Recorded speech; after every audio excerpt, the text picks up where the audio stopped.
오늘 그 말씀의 제목은요, 하나님을 모신 가정의 복이라는 제목으로 함께 은혜를 나누겠습니다. 기태는요, 말하기를 가정에서 평화를 누리는 자가 제일 행복하다고 그렇게 말을 했습니다.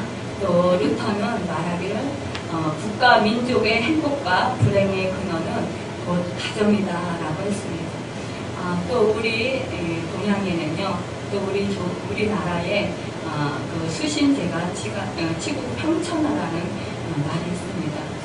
이렇게 우리 가정이 평안하고 또 우리 가정이 먼저 주님의 그 사랑으로 하나가 되고 또 화목한 그 가정을 이루는 것이 가장 복된 것이라고 그렇게 생각들을 하고 또 말들을 하고 있습니다. 그런데요, 오늘날 가정이 이러한 천국과 같은 이러한 평화가 넘치고 화목한 이러한 가정이 되어야 되는데도 불구하고 점점 이 가정이요 깨어지고 붕괴되고 그래서 참으로 안타까운 그런 가정들이 너무나 많이 있어요. 특히 우리나라가 이웃률이 세계 1위다 2위다라는 말이 있습니다. 이럴 정도로 우리나라는 어땠습니까? 이 가정을 지키기 위해서 우리 어머니 세대들이 얼마나 헌신하고 또 참고 인내하며 살았는지 몰라요. 그래서 가정을 지키고 또 그 가정이 평안을 유지할 수 있었습니다. 그런데요, 지금은 이제 많이 여성 상위 시대가 되고 많이 배우고 그러다 보니까 이제 여자분들도 이제 참지를 않아요. 그러다 보니까 점점 이렇게 이혼율이 많아지는 것 같습니다. 사실상요, 하나님께서는 우리 인간에게 가정을 제일 먼저 허락하셨어요. 하나님께서 에덴 동산을 창설하시고 모든 그 좋은 것들을 다 하나님께서 구비해 주셨습니다. 그리고 그곳에 아담을 지으셨어요. 첫사람 아담을 그곳에 두셨습니다. 그런데 이 아담이 독차하는 것이 너무나 하나님 보시기에 안타깝고 좋지 않게 여겨지셔서 그 아담을 잠재우시고 그에게서 갈비뼈를 취하여서 이 아담의 아내 하와를 만드셨습니다. 그랬을 때 이 아담은 이 하와를 보고 어땠습니까? 내 뼈 중에 뼈요, 살 중에 살이다 그러면서 얼마나 기뻐하면서 얼마나 좋아했는지 몰라요. 이렇게 하나님께서는 최초의 가정을 세워주셨어요. 그런데 이 최초의 이 가정이 지금 오늘날 너무나도 황폐한 가정으로 바뀌고 있다는 거예요. 이 아담과 하와가 죄를 짓고 에덴 동산에서 쫓겨나서 결국 이 땅에 모든 인류의 저주가 임하게 되었습니다. 저주가 임함으로 말미암아 우리 인간에게 그 아담의 후손으로서 그 저주를 감당해야 하면서 살아야 됩니다. 그래서 이 아담에게 주어진 그 땀을 흘려야만이 먹고 살 수 있는 그 노동의 대가를 원하셨고 또한 이 하와에게는 해산하는 그런 고통을 하나님께서 허락을 하셨습니다. 결국 우리 인간에게 그 저주가 대대로 물려오게 되었고 결국 우리가 그런 그 아담의 후손으로서 고통을 당하고 살게 되었습니다. 그래서 결국 그 에덴 동산의 그 천국의 그 기쁨과 또 평안은 떼어지고 말았어요. 그런데 이제 하나님께서 이 인간의 죄악이 관영함을 보시고 노아에게 방주를 짓게 하시고 그 노아를 통해서 또 노아의 식구들이 구원을 받고 그로부터 또 회복이 되었으나 결국 우리 인간이 바벨 탑을 건설함으로 말미암아 하나님께 죄를 져서 결국 어떻게 됐습니까? 또한 하나님께 대적을 함으로 말미암아 이 땅에 또한 그 불행한 고통이 임하게 되었던 것을 볼 수가 있습니다. 그런데요, 우리 하나님께서는 우리 인간을 사랑하셔서 믿음의 조상 아브라함을 불러내서 그를 통해서 또한 구원적 그런 은혜를 베풀어 주셨습니다. 또 이제 구원의 그 과정이 아브라함을 통해서 시작이 되었습니다. 그런데 결국 예수님께서 이제 찾아오셔서 처음에 행하신 일이 그 혼인 잔치집에서 물을 변해서 포도주가 되게 하는 그런 이제 기사를 표적을 나타내셨습니다. 이것은 이 땅에 이렇게 고통과 아픔과 그리고 슬픔뿐인 이 땅에 이제 구원의 그 기쁜 소식 또 잔치집과 같은 그런 주님이 오심으로 말미암아 천국이 이루어지는 그런 아름다운 복된 평안함을 누리는 가정을 세우게 된다라는 그런 말씀을 예언하고 있는 것이라고 볼 수가 있습니다. 오늘 본문 시편 128편은요 바로 하나님의 모신 가정의 복됨을 노래하고 있습니다. 아버지가 있고 어머니가 있고 자식으로 가정이 구성되어 있습니다. 우리 가정은 지금 이제 3대가 함께 모여 사는 가정은 거의 보기 드물어요. 그리고 부모님과 자식이 함께 살고 있습니다. 그렇게 가정이 구성되어 있어요. 그런데요, 이 가정에 진정으로 하나님을 경외하지 아니하고 하나님을 모시지 않는 그 가정은 이 땅에서 참 행복과 참 천국을 누리지 못한다는 것이에요. 참 평안과 참 기쁨을 누리지 못한다는 것입니다. 우리가 이제 추석 명절을 앞두고 있습니다. 많은 사람들이요 부모님을 찾아 또 고향으로 향하고 있습니다. 연휴가 긴 그런 직장에서는요 오늘서부터 연휴로 들어간다고 해요. 그래서 일주일 내내 그 추석 명절을 보낸다고 합니다. 그런데 이 긴 시간 동안요 자기의 그 고향에 있는 계신 그 부모님을 찾아서 부모님을 만나기 위해서 그 많은 밀리고 또 그 교통지옥과 같은 그런 길을 떠나는 분들이 많이 있습니다. 그런데요 진정으로 부모님을 그렇게 그리워하고 그렇게 만나기를 그렇게 사모했지만 결국 그 고향에 가서 그 부모님과 화목하게 지내면서 그 부모님이 기뻐하시는 그 모습을 보면서 정말 그 추석 명절을 아름답게 지내는 가정이 과연 얼마나 될까요? 요즘에 많은 사람들이요 고향을 찾지만 그러나 고향에 가서 오히려 상처만 받고 오히려 부부싸움하고 그렇게 아픈 그 가슴을 안고 돌아오는 그런 불행한 일들이 얼마나 많이 있는지 모릅니다. 내려갈 때는 벅찬 마음으로 기쁜 마음으로 즐거운 마음으로 그렇게 갔을 것입니다. 그런데 막상 그곳에서 부모님을 만나고 또 형제 자매들을 만나고 또 친척들을 만났을 때 그곳에서 위로를 받고 그동안에 그 객지에서 고생하면서 또 많은 사람들에게 시달리면서 그 생각 속에서 살았어요. 그런데 고향에 가서 위로를 받고 좀 쉬고 싶고 평안함을 누리고 싶은데 과연 그 고향에 가서 위로를 받고 평안함을 받느냐 이거예요. 쉬다 올 수 있느냐는 거예요. 오히려 명절에 가지 않았으면 오히려 더 나을 뻔했던 그런 생각들이 들 때가 있다는 것입니다. 그래서 우리는 함께 가정에 모이는 것, 명절이라고 해서 모인다고 해서 다 즐거운 마음은 아닙니다.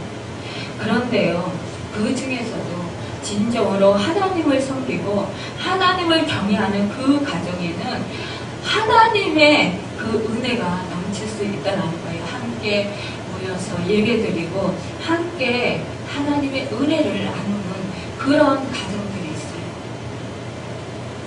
그런 가정들에는 하나님의 은혜가 넘치고 하나님의 축복이 넘친다는 것입니다. 오늘 말씀을 듣기 전에 우리가 찬송가 559장 사철의 봄바람 불어있고 하나님 아버지 모셨으니 이 찬양을 우리가 찬송을 불렀습니다. 이 찬송을 부르면 우리는 정말 즐겁습니다. 기쁩니다. 그런데요, 막상 우리가 우리 가정 안에서 이런 행복들을 누리고 있느냐는 것입니다. 하나님을 경외하고 하나님을 모셨는데 우리 안에 천국이 임해 있느냐 이 말씀입니다.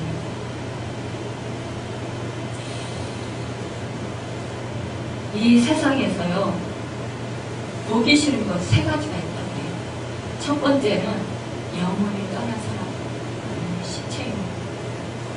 두 번째는요, 사람 살지 않는 흉가라고 합니다. 또 세 번째는요, 하나님 없는 가정, 불신 가정이라고 합니다. 세상에요, 없는 것 다 정말 없이 다 갖추어 놓고 산다 해도요, 하나님 없는 가정은 행복할 수가 없어요. 참 기쁨이 있을 수가 없어요. 참 사랑이 있을 수가 없어요.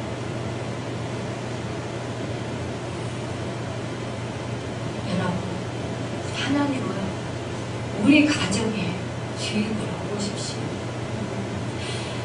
그럴 때만이 하나님의 도우심과 하나님의 은혜와 하나님의 구원하심을 누리고 살 수 있습니다.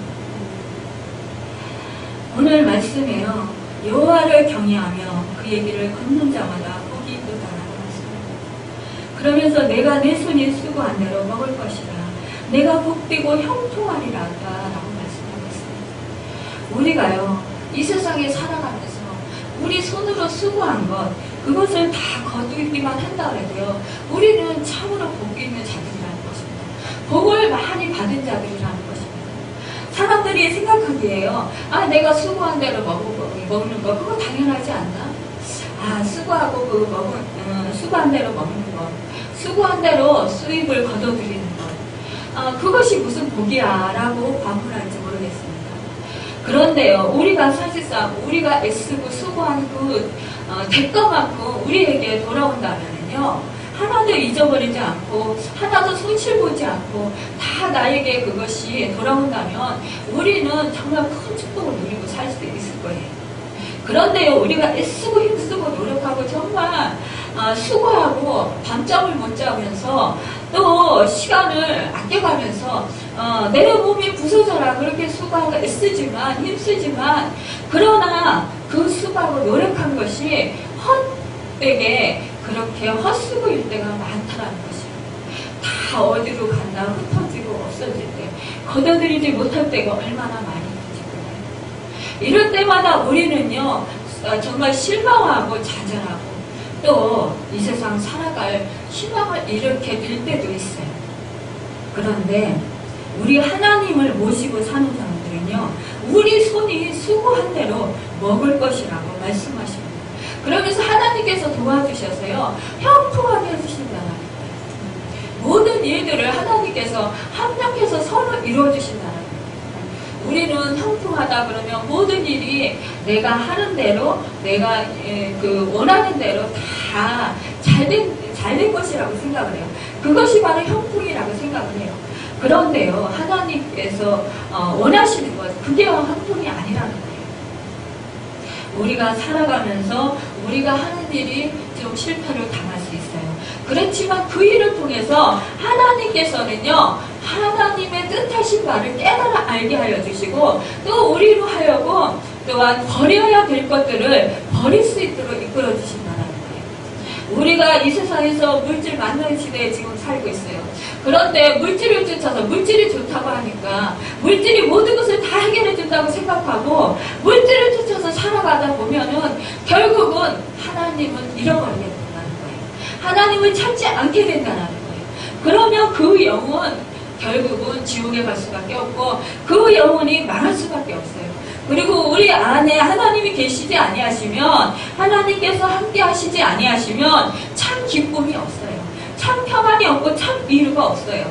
세상에서 모든 것이 만족함을 나에게 줄 것 같지만, 그러나 이 세상에서는 그 어떠한 것도 만족함을 누리며 살 수 없다라는 거예요. 우리가요, 많은 헛된 것을 쫓아서 그 헛된 것을 잡으려고 막 형감없이 살아가는 거예요. 앞을 향해서 달려가는 것 같아요. 정말 그 돈을 벌기 위해서 좌우도 돌아보지 아니하고요. 쉴 틈 없이 그렇게 돈만 쫓아서 이 일을 통해서 내가 정말 내 영혼이 살고 내가 또 평안을 누리고 내가 참 행복을 누리는가, 그것을 생각하기 이전에요.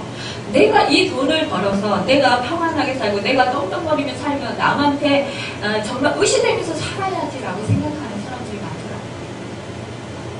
결국 잘못된 생각과 잘못된 그런 마음으로 살아간다는 거예요. 이 세상에서 우리를 부추기는 것은 돈을 많이 벌어서 보라는 듯이 남 앞에서 의시되면서 살려라는 것이에요.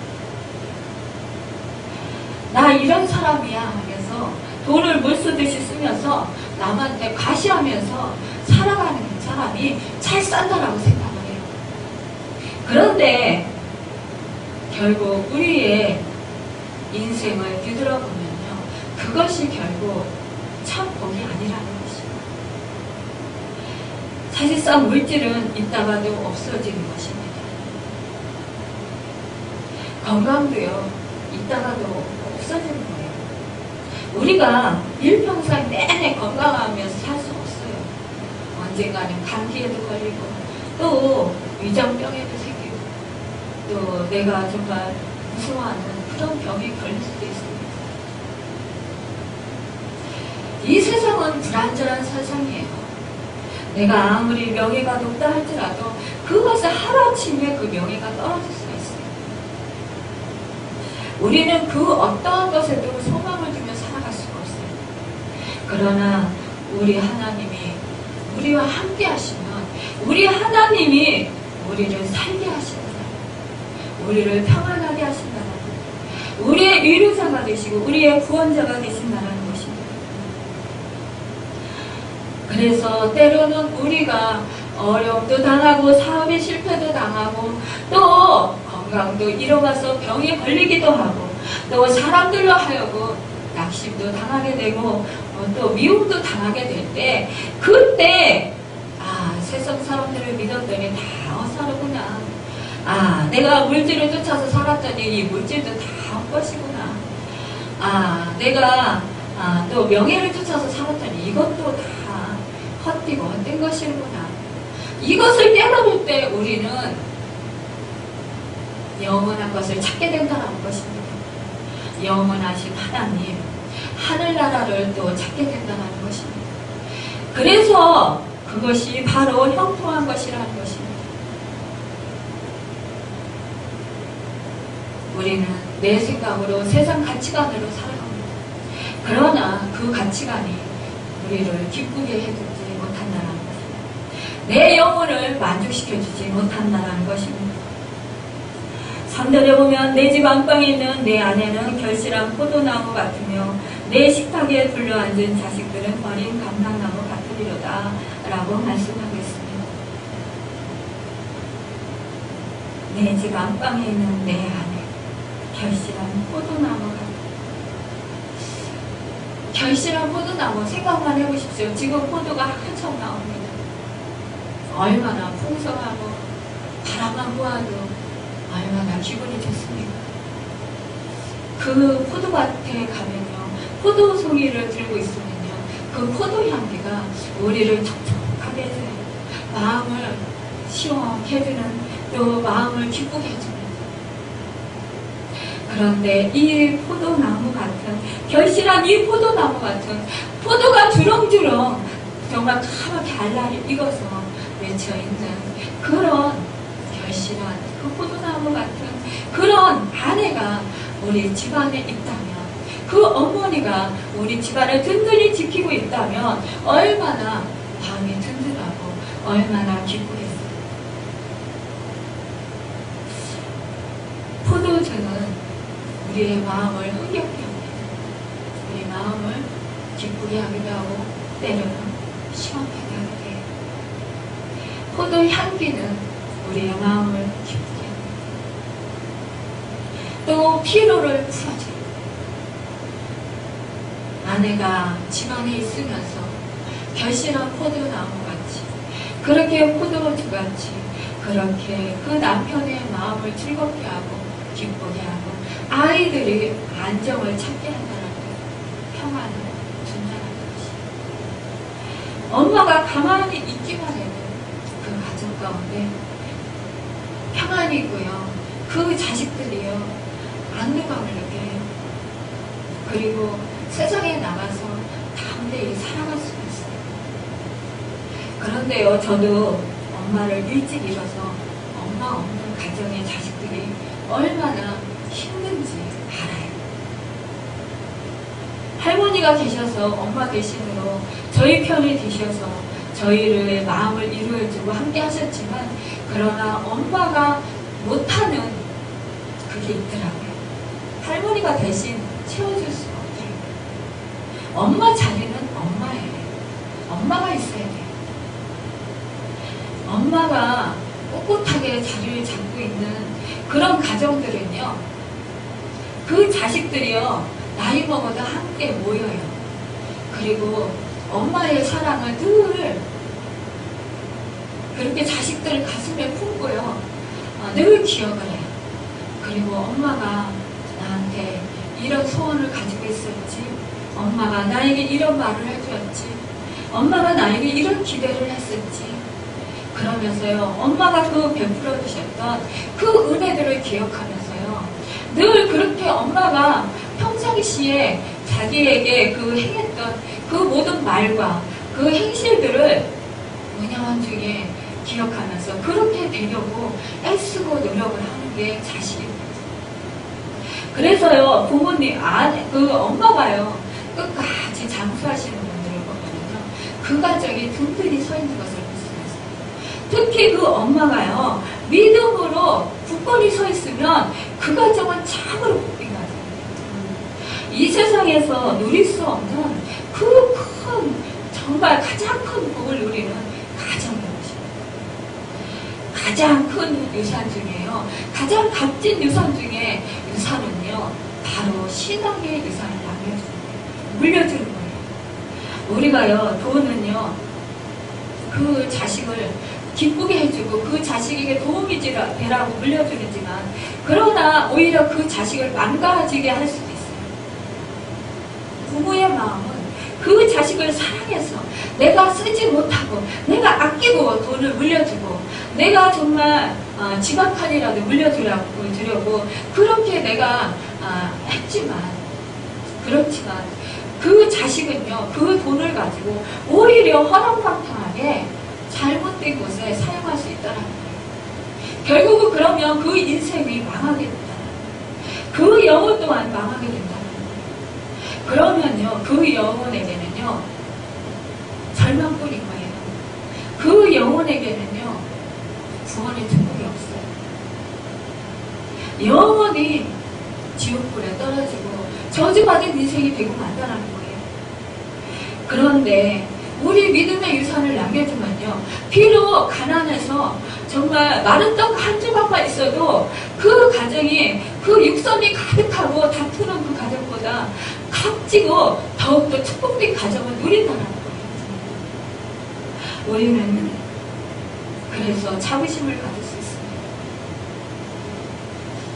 우리 어머니가요 믿음으로 든든히 서서 말씀으로 자녀를 양육하고 또 그 예배드리면서 또한 인내하면서 그 자식을 하나님한테 맡기고 하나님 손에 부탁드리면서 하나님께서 이끌어주시고 인도해주시고 또 하나님께서 그 자식을 돌봐주시고 그 부모가 되셔서 하나님께서 책임져 주실 것을 믿고 맡길 때 분명히 하나님께서는요 그 자식에게 돕는 자들을 붙여주시고요 때마다 일마다 도와주신다는 것입니다.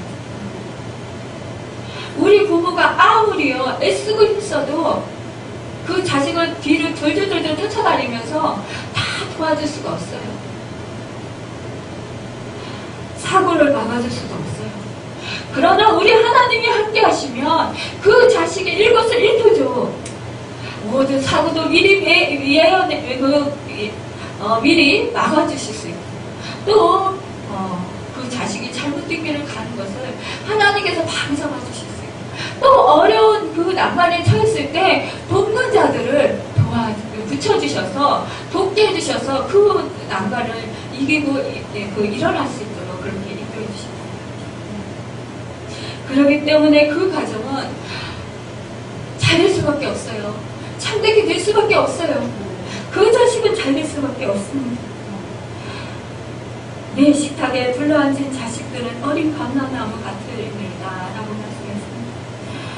푸른 감람나무는요 좋은 토양에 뿌리를 깊이 받고 좋은 영양소를 많이 섭취할 때 건강한 푸른 감람나무가 됩니다.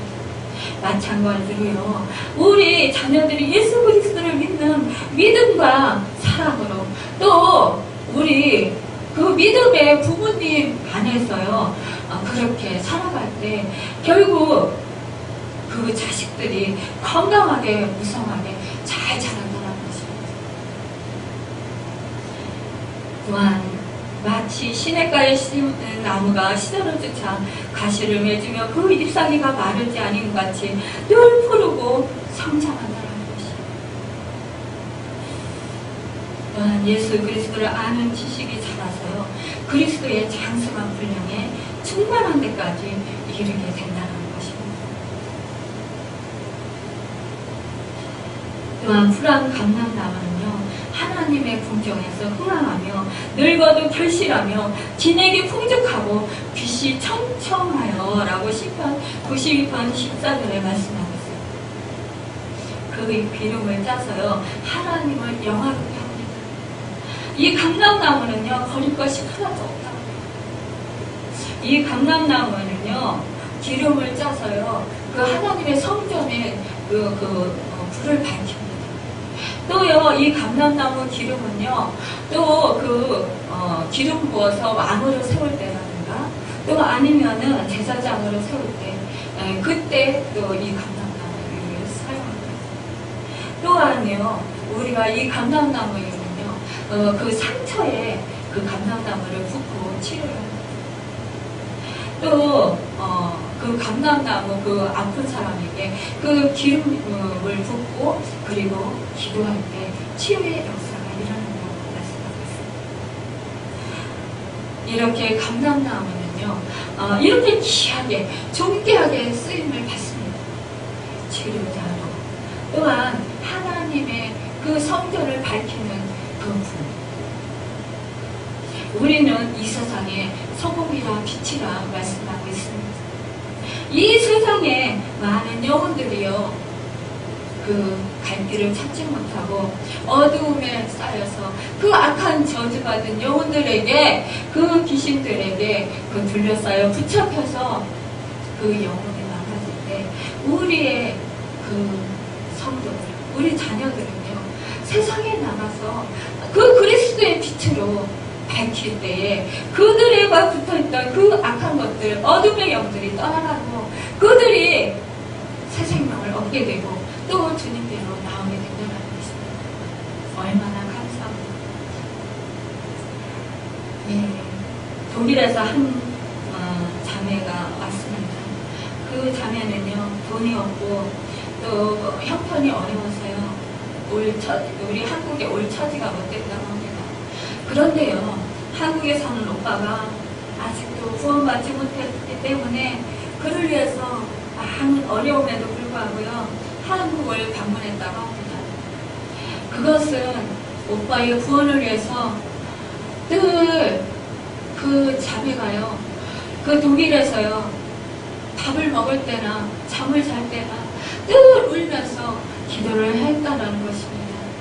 그런데요, 이 자매가 이 오빠에게 구원의 그 은혜를 받게 하기 위해서 이 자매가 그 돈도 없고 어려운 형편 중에서도 이 한국 땅에 왔습니다.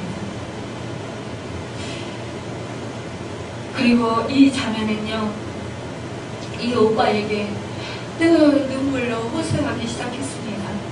예수님과 함께 하는 그 영혼이 얼마나 복된 영혼이냐. 내가 오빠를 구원시키지 아니하며 내가 살아가도 사는 낙이 없다. 그러면서 나는 오빠가 구원받기를 간절히 소망한다. 내가 매일 독일에서 오빠 영혼의 구원을 놓고 눈물을 흘리면서 기도했고, 또 밥을 먹어도 잠을 자도 길을 걸어도 늘 오빠 영혼이 구원받기를 위해서 소망하며 늘 하나님께 눈물을 흘리며 기도했다. 내가 기도한 시간이 얼마나 많이 그렇게 흘렀는지 아느냐. 그러니 오빠 제발 이제 내 소원인 이 소원 좀 들어주십시오. 이제 제발 예수님 믿고 구원받고 그 영생의 선물을 받아서 이 땅에서 하나님의 그 구원하심의 그 감격을 누리고 사십시오 라고 간곡히 그렇게 부탁을 드렸다고 합니다. 결국 그 오빠는 그 동생의 그 간곡한 그 호소의 권면을 받고 결국 예수님을 믿고 인격적인 하나님을 만나 신앙생활을 잘하고 그 가정 또한 다 예수님 믿고 구원받았다라는 것입니다. 여러분, 내 자식이 아직 예수를 믿지 않습니까? 내 부모가 아직 예수를 믿지 않습니까? 내 형제가 아직 예수를 믿지 않습니까? 그 영혼들이 얼마나 불쌍한가요? 우리는 예수 믿어서 구원받아서 언제 육신의 옷을 벗어도 천국에 가게 됩니다. 그런데요, 내가 사랑하는 내 자식, 내 부모, 내 형제, 내 친척들은 언제 옵니까? 유황불이 활활타는 그 지옥에 가서 그 영혼들로 죽지 아니하고 계속해서 그 고통 속에서 살아갈 그 생각을 한다면 얼마나 끔찍합니까? 또한 이 땅에서 수고와 슬픔뿐인 이 땅에서 가진 고통뿐만 다 당하고 그렇게 살아가지만, 그러나 그 안에 그 영혼이 참 기쁨과 참 자유를 누리지 못하고 또 하나님의 그 은혜들을 누리지 못하고 도우심을 받지 못하고 살아가는 그 슬픈 인생이 얼마나 안타깝습니까? 여러분, 내가 받은 그 사랑, 그 은혜, 내 안에, 내 마음 안에 간직하시고 간절히 그들을 위해서 기도하시고 이 추석 명절에 그들에게 내가 받은 사랑, 내가 받은 구원을 그 간직하시고 또한 내가 그 받은 그 사랑을 실천하고 여러분 마지막에 소망합니다. 그래요.